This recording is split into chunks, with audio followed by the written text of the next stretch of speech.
Welcome to Harvest TV. My name is Alani Atkins, and from Sunday to Saturday I serve as your church administrator and as a missionary. But from Monday through Friday, I work for Virginia Tech as the Family and Consumer Science SNAP-Ed Extension Agent for Virginia Cooperative Extension and the Family Nutrition Program. At the most basic level, I teach people about nutrition, and that's exactly what we're going to talk about today. When it comes to nutrition, the question I get most often is this healthy? And my answer usually is, well, it depends. It depends on your diet, it depends on your lifestyle, it depends on your health goals. So the better question is, does this thing, whatever it may be, align with my health goals? And so we're going to talk about different ways to help you figure out what exactly your health goals are. When it comes to your health goals, specifically what you should be eating, the first thing we want to look at is the USDA Guidelines. So, you may remember back in the day, there was the food pyramid. At the base level of that food pyramid was the grains. The next level up was your meats and proteins. The next level up from there was split into two categories, your fruits and your vegetables, and then the top was your dairy.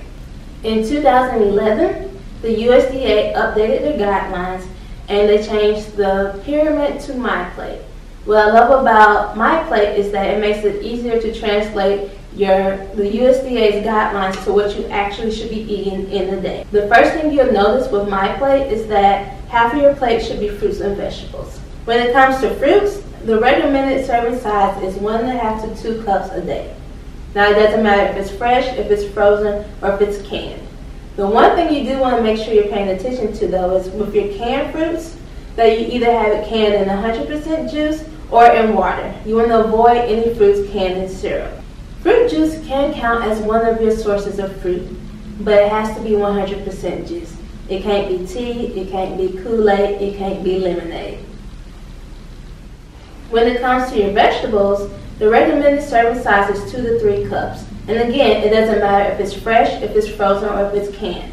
But if it is canned, the one thing you want to make sure you look out for is that it's canned with low sodium or no salt added. Now, if you can't find that in the store, one thing you can do is just rinse it off before you cook with it. On the other side of your plate, you have your grains and your protein. When it comes to your grains, your recommended serving size is 5 to 8 ounces.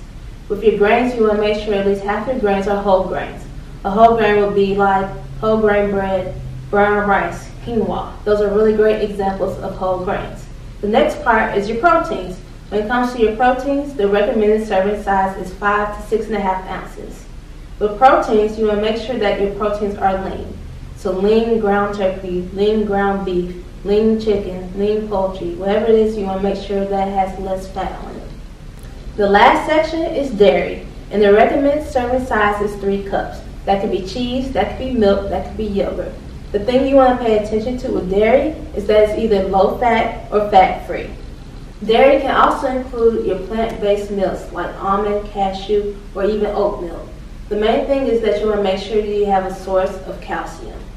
So they can also include your dark leafy green vegetables or fortified juice. The next thing that determines what you should be eating are your personal health goals. Are you trying to lose weight? If that's the case, you have to be in a caloric deficit.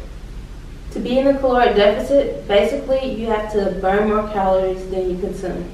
You can do that by eating lower calorie foods or by increasing your physical activity. Dietary restrictions may also determine your personal health goals. For example, if you're trying to lower your cholesterol, you may want to pick foods that are higher in fiber. And the last thing that determines what you should be eating are your personal preferences and convictions. For example, if you don't want to consume animal products, a vegan lifestyle may be for you. If you don't want to eat foods that have been heavily processed, you may want to choose foods that have limited ingredients. So, I hope this was helpful for you and where you are on your health and wellness journey. Remember, the goal is to be the best version of yourself possible, and that small steps lead to big progress.